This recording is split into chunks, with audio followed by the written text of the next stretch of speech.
Hello दोस्तों, रोजा कथाएं चैनल में आप सभी का स्वागत है।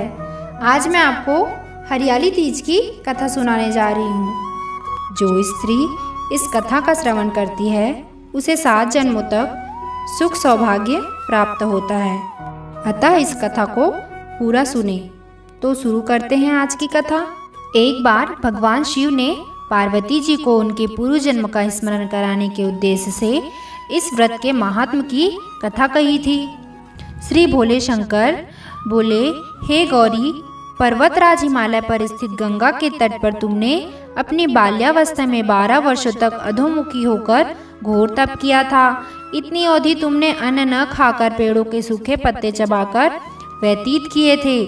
माघ की विकराल शीतलता में तुमने निरंतर जल में प्रवेश करके तप किया। वैशाख की जला देने वाली गर्मी में तुमने पंचाग्नि से शरीर को तपाया।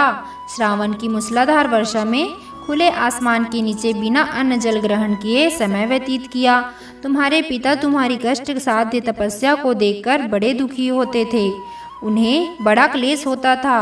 तब एक दिन तुम्हारी तपस्या तथा पिता के क्लेश को देखकर नारद जी तुम्हारे घर पधारे।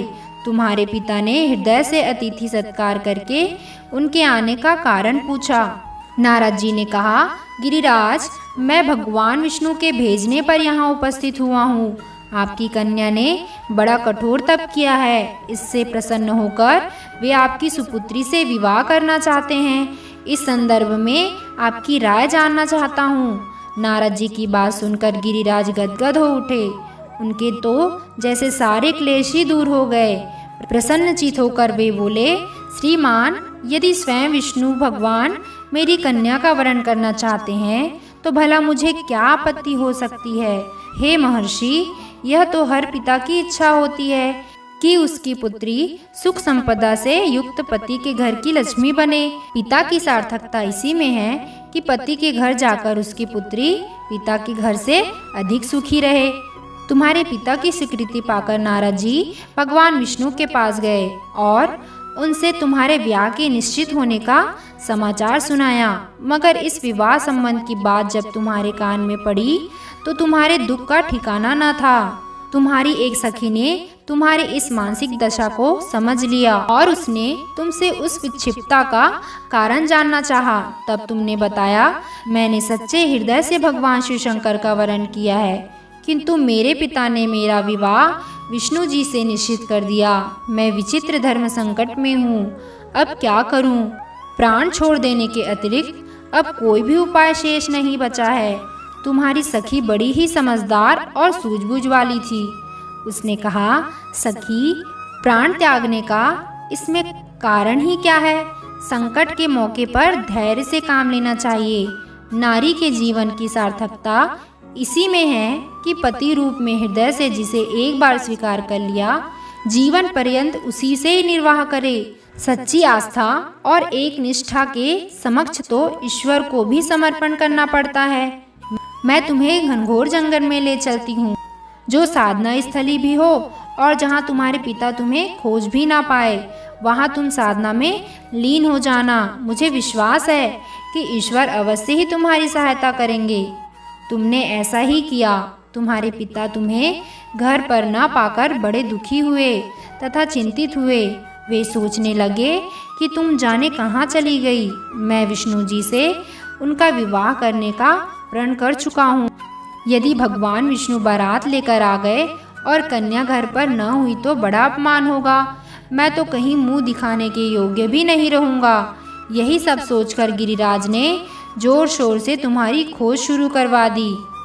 इधर तुम्हारी खोज होती रही और उधर तुम अपनी सखी के साथ नदी के तट पर एक गुफा में मेरी आराधना में लीन थी। भाद्रपद शुक्ल तृतीया को हस्त नक्षत्र था। उस दिन तुमने रेत की शिवलिंग का निर्माण करके व्रत किया। रात भर मेरी स्तुति के गीत गाकर जगी। तुम्हारी इस कष्ट साध्य तपस्या के प्रभाव से मेरा आसन डोलने लगा। मेरी समाधि टूट गई। मैं तुरंत तुम्हारे समक्ष जा पहुंचा और तुम्हारी तपस्या से प्रसन्न होकर तुमसे वर मांगने के लिए कहा। तब अपनी तपस्या के फलस्वरूप मुझे अपने समक्ष पाकर तुमने कहा, मैं हृदय से आपको पति के रूप में वरण कर चुकी हूँ। यदि आप सचमुच मेरी तपस्या से प्रसन्न होकर आप यहाँ पधारे हैं तो मुझे अपनी अर्धांगिनी के रूप में स्वीकार कर लीजिए।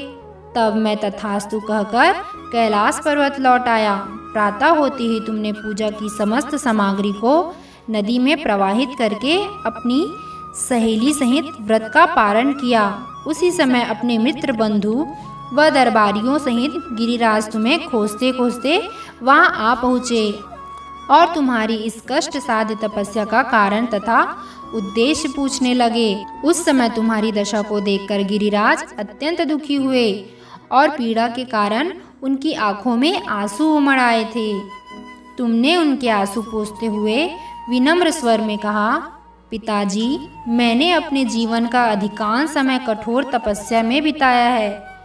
मेरी इस तपस्या का उद्देश्य केवल यही था कि मैं महादेव को पति के रूप में पाना चाहती थी। आज मैं अपनी तपस्या की कसौटी पर खरी उतर चुकी हूँ।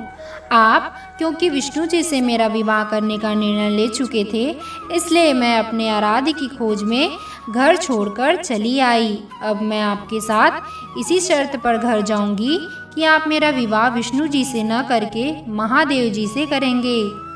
गिरिराज मान गए और तुम्हें घर ले गए। कुछ समय पश्चात शास्त्रोक्त विधि विधान पूर्वक उन्होंने हम दोनों को विवाह सूत्र में बांध दिया। हे पार्वती, तुमने मेरी आराधना करके जो व्रत किया था उसी के फलस्वरूप मेरा तुमसे विवाह हो सका। इसका महत्व यह है कि मैं इस व्रत को करने वाली कुंवारियों को मनवांछित फल देता हूँ। इसलिए सौभाग्य की इच्छा करने वाली प्रत्येक युवती को यह व्रत पूरी एक निष्ठा तथा आस्था से करनी चाहिए। बोलो भगवान शंकर और माता पार्वती की जय। भगवान शंकर और माता पार्वती आप सभी व्रत करने वाली महिलाओं की मनोकामना पूर्ण करें। आशा करती हूँ आपको यह वीडियो पसंद आया होगा, तो प्लीज़ मेरे इस वीडियो को लाइक कीजिए, मेरे इस चैनल को सब्सक्राइब कीजिए और ज़्यादा से ज़्यादा शेयर कीजिए।